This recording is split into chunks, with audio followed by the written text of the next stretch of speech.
नमस्कार किसान भाइयों, आपका अपने चैनल खेती के एक्सपर्ट में हार्दिक स्वागत है।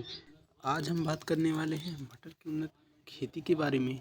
मटर की उन्नत खेती के लिए सबसे जो ज़रूरी चीज़ होती है वो होती है मटर की बुआई के लिए उपयुक्त समय। मटर की बुआई वैसे तो हर समय में की जाती है, लेकिन जो सबसे उपयुक्त समय है अक्टूबर फर्स्ट वीक से नवंबर लास्ट वीक तक। उसके बाद हम बात करेंगे मटर के लिए उत्तम मिट्टी। मटर की बुआई वैसे तो हर प्रकार की मिट्टी में की जाती है, लेकिन दोमट मिट्टी मटर की बुआई के लिए सबसे उपयुक्त मानी जाती है, जिसका पीएच मान 6.6 से लेकर के 7.4 तक हो। उसके बाद हम बात करेंगे मटर की बुआई के लिए मिट्टी की जुताई। 2 बार कल्टीवेटर मारने के बाद आप 2 बार खेत का पलावा मार लें, जिससे कि खेत में जो ज़्यादा नमी हो वो भी ख़त्म हो जाए और खेत की मिट्टी भुरभुरा हो जाए। मटर की खेती में एक बात का ध्यान अवश्य रखना चाहिए कि मटर की खेती बुआई के समय नमी ज़्यादा ना हो, नहीं तो 20-25 दिनों के बाद आपकी मटर में उकठा लगने का चांस बहुत हाई रहता है। उसके बाद हम बात करेंगे मटर के लिए उपयुक्त बीज। वैसे तो बाज़ार में सैकड़ों वैरायटियाँ मिलती हैं, लेकिन जो मटर के लिए सबसे उपयुक्त बीज होती है वो स्क्रीन पे आपको दिखाई जा रही है। इसमें सबसे अच्छी बीज होती है एडवांटा गोल्डन GS10, जो कि बहुत ही अच्छा पैदावार देखने को मिलती है अगर आप सही फर्टिगेशन शेड्यूल और सही रोकथाम सभी प्रकार से रखते हैं तो। मटर की खेती के लिए जो सबसे उपयुक्त चीज़ होती है वो होती है बेसल डोज। मटर की खेती के लिए आपको प्रति एकड़ 4 से 5 टाली सड़ी हुई गोबर की खाद और 1 बोरा DAP और 50 किलो सिंगल सुपर फास्फेट और इसमें यूरिया 25 से 30 किलो लेनी चाहिए, जिससे कि मटर की अच्छी पैदावार हो।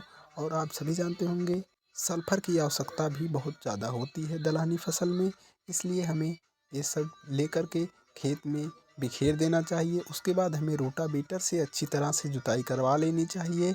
उसके बाद आपके खेत में उकठा लगने का चांस रहता है, तो आप प्रति एकड़ की दर से 2 से 3 किलो रीजेंट का खेत में बिखेर करके जुताई करवा सकते हैं।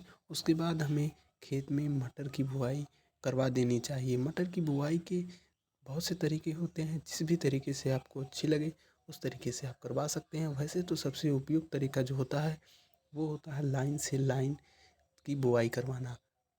अगर आप लाइन से लाइन की बुआई नहीं करा सकते तो आप खेत में बिखेर करके भी बुआई करा सकते हैं। प्लांट की डिस्टेंस और लाइन की दूरी कितनी रखें वो आपको स्क्रीन पर इस समय दिखाई दे रही होगी। उसके बाद हम बात करेंगे कि मटर की बुआई में हमें किन बातों का आवश्यक ध्यान रखना चाहिए। जैसा कि आप सभी जानते होंगे मटर एक दलहनी फसल है। दलहनी फसल में हमें यूरिया की मात्रा कम रखनी होती है और सल्फर की मात्रा अधिक रखनी होती है। मटर की बुआई के पश्चात हमें पेंडामेथालिन 30% EC का प्रयोग करना चाहिए, जिससे कि खरपतवार नियंत्रण रहे और हमारी फसल हरी भरी और स्वस्थ बनी रहे।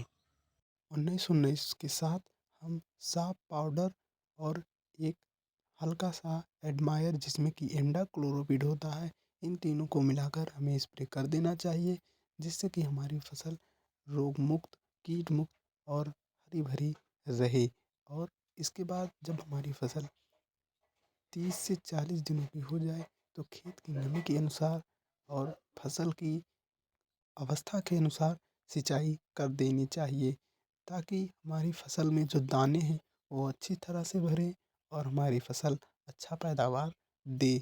फसल की पहली सिंचाई करने के बाद हमें कुछ बातों का आवश्यक ध्यान रखना होता है, जैसे कि हमारी फसल में सिंचाई के वक्त ज़्यादा पानी ना लगे खेत में, क्योंकि मटर की फसल में ज़्यादा पानी की आवश्यकता नहीं होती है।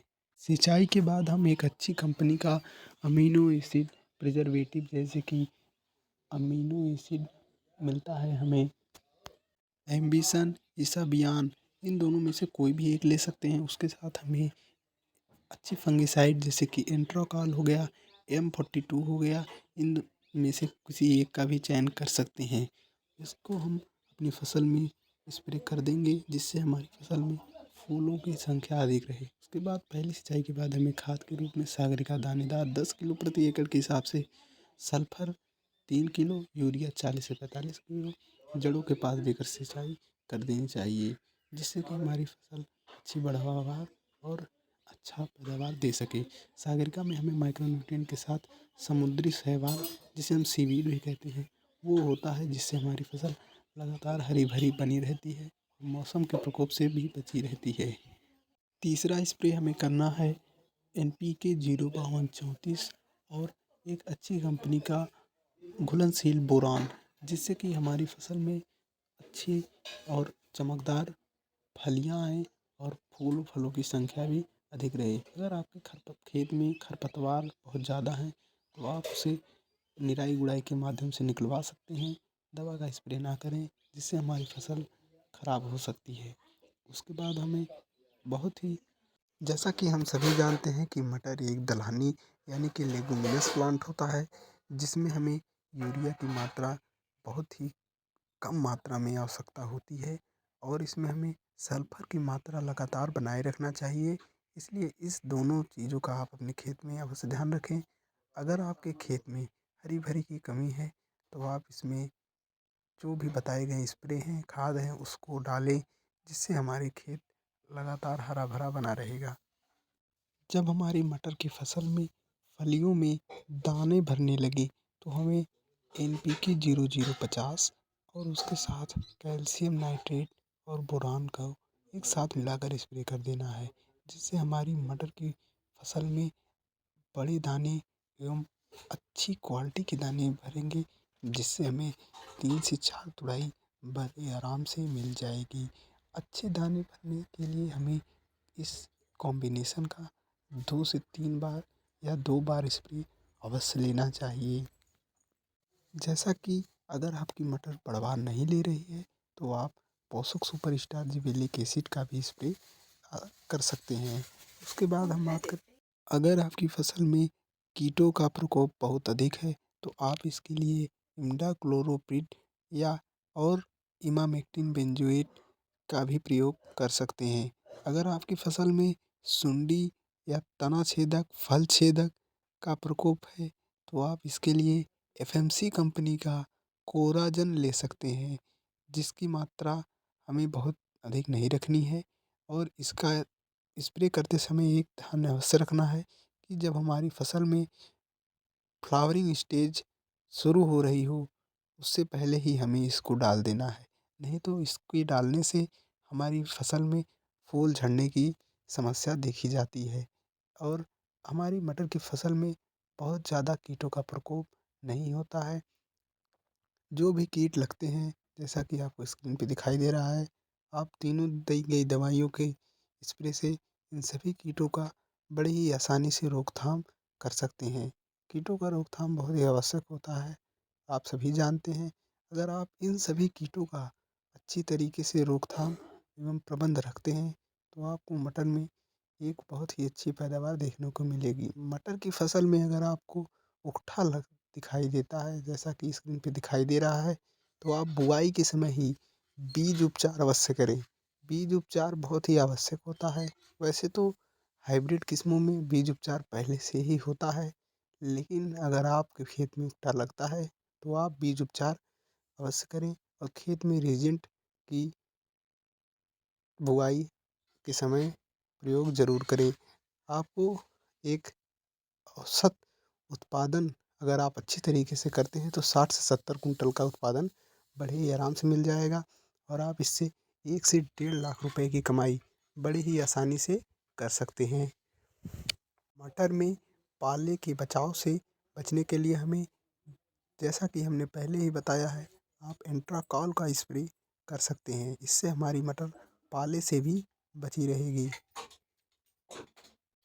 दी गई बीजों में से अगर आप किसी भी बीज का चयन करते हैं तो उसमें आपको 9 से 10 दाने हर फली में दिखाई देंगे और बहुत ही अच्छा पैदावार देखने को मिलेगी।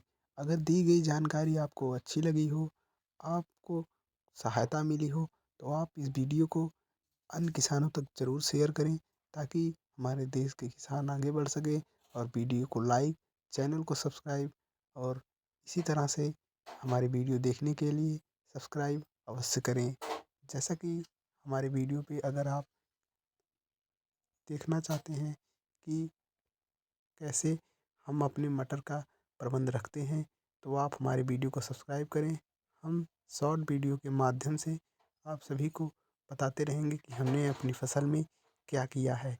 हमारी फसल हम 11 वर्षों से मटर की खेती करते हैं। हम हमारे अनुभव से और आपके भी अनुभव से हमारी फसल बहुत ही अच्छी पैदावार दे सकती है। इसलिए चैनल को सब्सक्राइब और वीडियो को लाइक करना ना भूलें। धन्यवाद। जय जवान, जय किसान।